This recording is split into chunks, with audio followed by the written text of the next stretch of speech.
Chapitre 79. Jésus dans la maison de Lazare. Marthe parle de la Madeleine.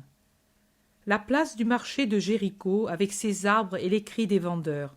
Dans un coin, le gabeleur Zachée, occupé à ses extorsions légales et illégales. Il doit faire un peu l'achat et la vente d'objets précieux. En effet, je le vois qui pèse et expertise des colliers et des objets de métal précieux. Je ne sais si on les lui a remis dans l'impossibilité de payer avec la monnaie les taxes ou si on les a vendus pour d'autres besoins. C'est maintenant le tour d'une femme élancée, toute revêtue d'un manteau de couleur entre rouille et gris-brun. Son visage aussi est couvert d'un voile très fin de soie jaunâtre qui ne permet pas de la dévisager.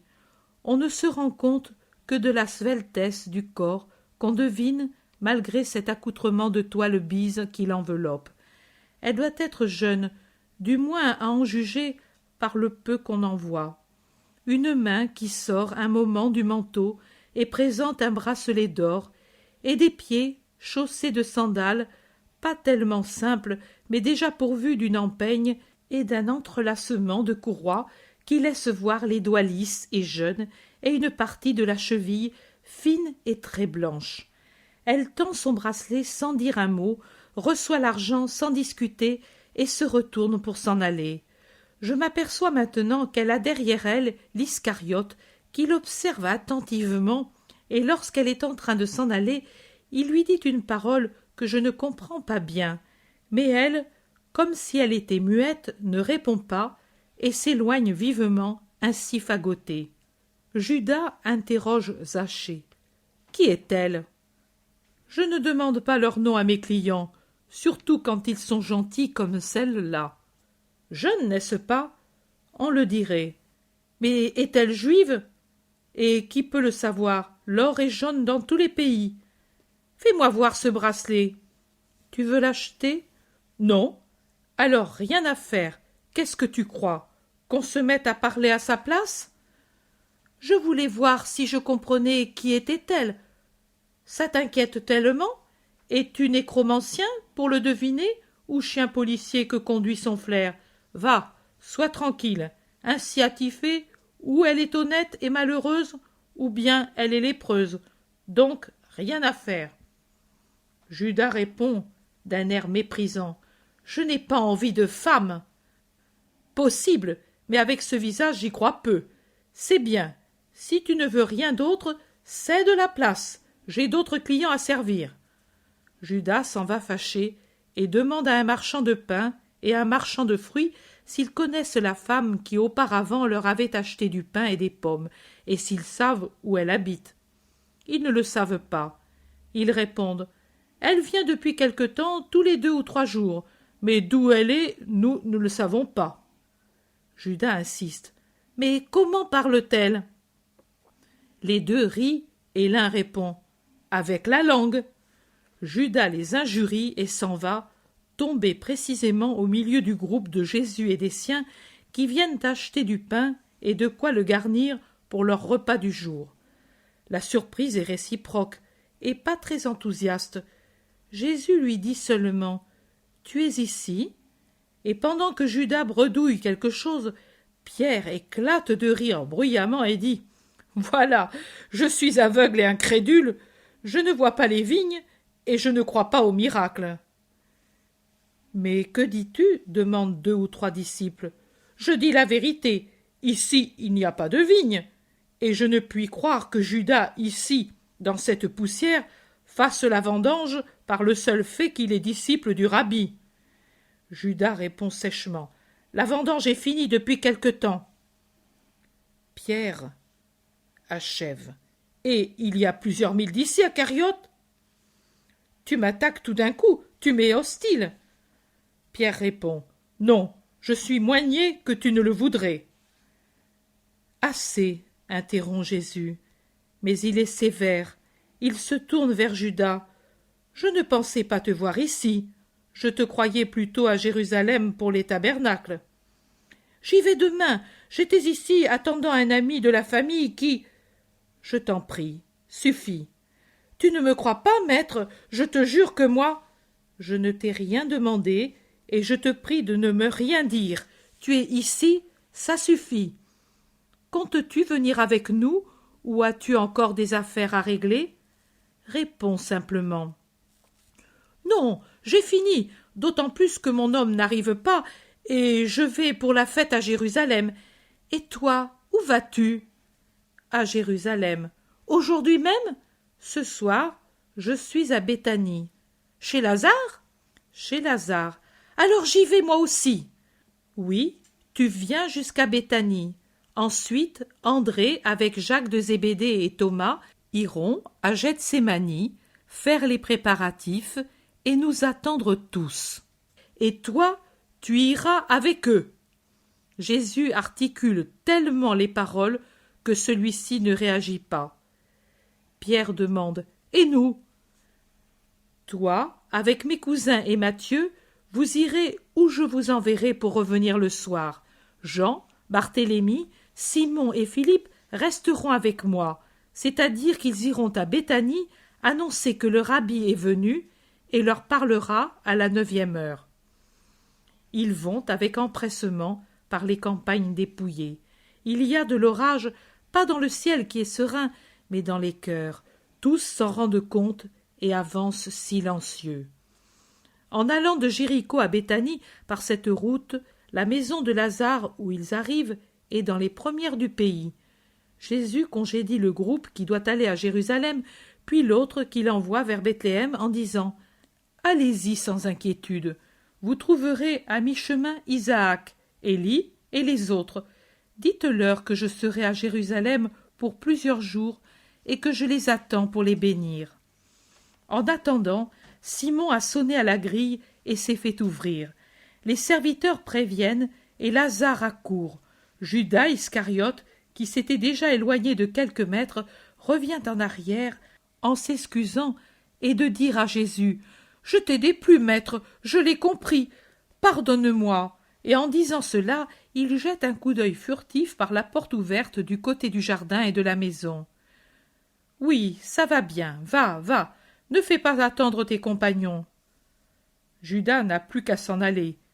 Pierre murmure « Il espérait qu'il y aurait un changement d'ordre. » Jésus dit « Cela jamais, Pierre, je sais ce que je fais, mais toi, sois gentil pour cet homme-là. » J'essaierai, mais je ne promets pas. Adieu, maître. Viens, Matthieu, et vous deux. Allons, vite. Ma paix avec vous toujours, avec vous toujours, avec vous. Jésus rentre avec les 4 qui sont restés, et après le baiser à Lazare, il lui présente Jean, Philippe et Barthélemy, et puis il les congédie, restant seul avec Lazare. Ils vont vers la maison. Cette fois, sous le beau portique, il y a une femme. C'est Marthe. Elle n'est pas grande comme sa sœur, mais grande pourtant. Elle est brune alors que l'autre est blonde et rose. C'est pourtant une belle jeune fille aux formes harmonieuses, une chevelure couleur de jais et dessous un front légèrement brun et uni.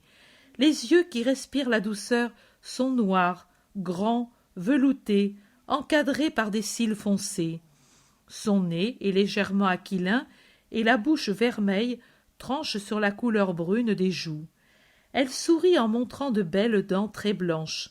Son habit de laine est bleu foncé, avec des galons rouges et verts, foncés au cou et au bout, des manches larges qui s'arrêtent au coude et d'où sortent d'autres manches d'un lin très fin et blanc, serrées au poignet par un petit cordon qui les plisse. En haut de la poitrine aussi, à la base du cou, ressort cette chemisette très fine et blanche que serre un cordon. Sa ceinture est une écharpe azur, rouge et vert, d'étoffe très fine, qui serre le haut des hanches et retombe avec un nœud de frange du côté gauche. C'est un vêtement riche et chaste. Lazare dit « J'ai une sœur, maître, la voilà, c'est Marthe, elle est bonne et pieuse, c'est le réconfort et l'honneur de la famille et la joie du pauvre Lazare. Auparavant, elle était ma première et unique joie. Maintenant, elle est la seconde, car la première, c'est toi. » Marthe se prosterne jusqu'à terre et baise le bord du vêtement de Jésus. Paix à l'excellente sœur et à la femme chaste. Lève-toi. Marthe se lève et entre dans la maison avec Jésus et Lazare. Puis elle s'excuse de s'absenter pour les besoins de la maison. Lazare murmure « C'est ma paix » et il regarde Jésus. Un regard scrutateur, mais Jésus ne montre pas de s'en apercevoir. Lazare demande « Et Jonas ?» Il est mort. Mort? Alors? Je l'ai eu à la fin de sa vie, mais il est mort libre et heureux dans ma maison de Nazareth, entre moi et ma mère. Lazare dit « Doras l'a démoli avant de te le donner. » Il est mort de fatigue, oui, et aussi des coups qu'il a reçus. C'est un démon, et il te hait. Elle hait le monde entier, cette hyène. À toi, il ne t'a pas dit qu'il te hait? Il me l'a dit. Méfie-toi de lui, Jésus. Il est capable de tout. Seigneur, que t'a dit Doras? Ne t'a-t-il pas dit de me fuir? Ne t'a-t-il pas fait voir le pauvre Lazare sous un jour ignominieux? Je crois que tu me connais suffisamment pour comprendre que c'est de moi-même que je juge, et avec justice. Quand j'aime, j'aime sans me demander si cet amour peut me servir ou me desservir aux yeux du monde. Mais cet homme est féroce et atroce quand il blesse et tâche de nuire. Il m'a tourmenté encore ces jours passés. Il est venu ici et m'a dit « Oh, alors que j'ai déjà tant de tourments, pourquoi vouloir t'enlever à moi, toi aussi ?» Je suis le réconfort des tourmentés et le compagnon des abandonnés. C'est pour cela aussi que je suis venu vers toi. Oh, alors tu sais. Oh, ma honte. Non, pourquoi ta honte? Je sais. Et quoi? Aurais-je un anathème pour toi qui souffres? Je suis miséricorde, paix, pardon, amour pour tous. Et que sera-ce pour les innocents? Tu n'es pas responsable du péché qui te fait souffrir.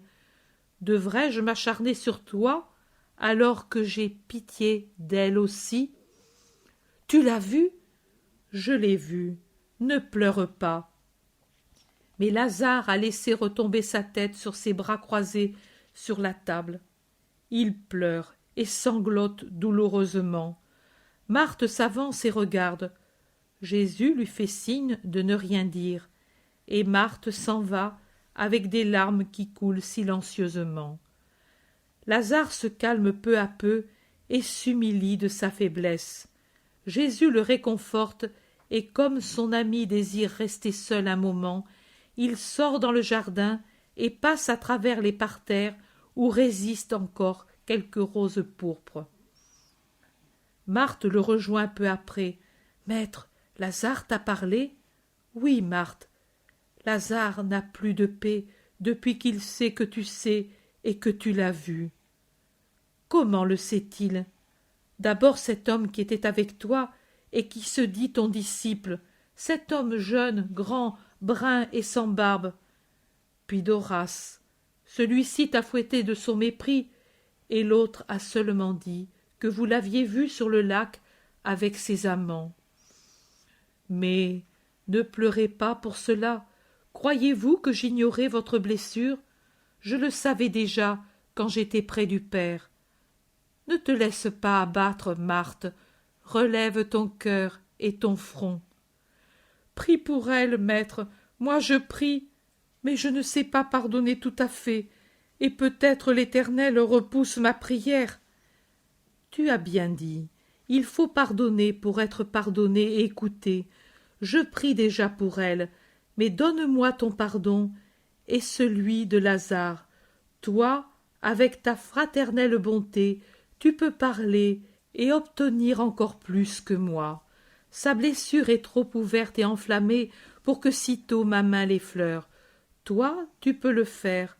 Donnez-moi votre pardon plénier, saint, et moi j'agirai. Pardonnez, nous ne le pourrons pas.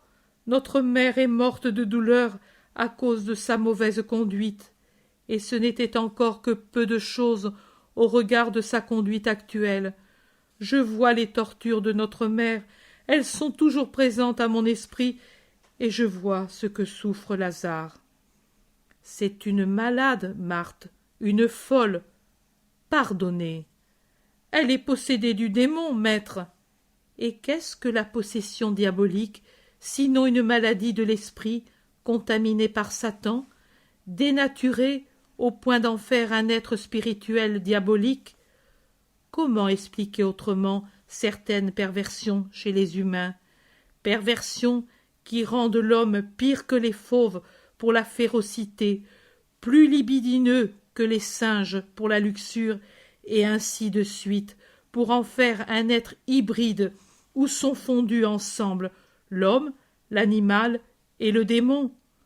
Voilà qui explique ce qui étonne comme une monstruosité qui passe pour inexplicable en tant de créature. Ne pleure pas, pardonne, moi je vois. C'est que j'ai une vue qui dépasse celle de l'œil et du cœur. J'ai la vue de Dieu, je vois. Je te dis, pardonne, parce qu'elle est malade. Et guéris-la alors. Je la guérirai, et foi, je te donnerai cette joie. Mais toi, pardonne, et dis à Lazare qu'il pardonne aussi.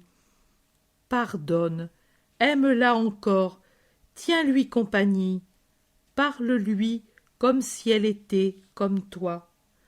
Parle-lui de moi. Comment veux-tu qu'elle te comprenne, toi qui es saint? Elle semblera ne pas comprendre, mais déjà mon seul nom est salut. Fais qu'elle pense à moi et dise mon nom. Oh, Satan s'enfuit quand la pensée de mon nom arrive dans un cœur. Souris, Marthe, à cette espérance. Regarde cette rose.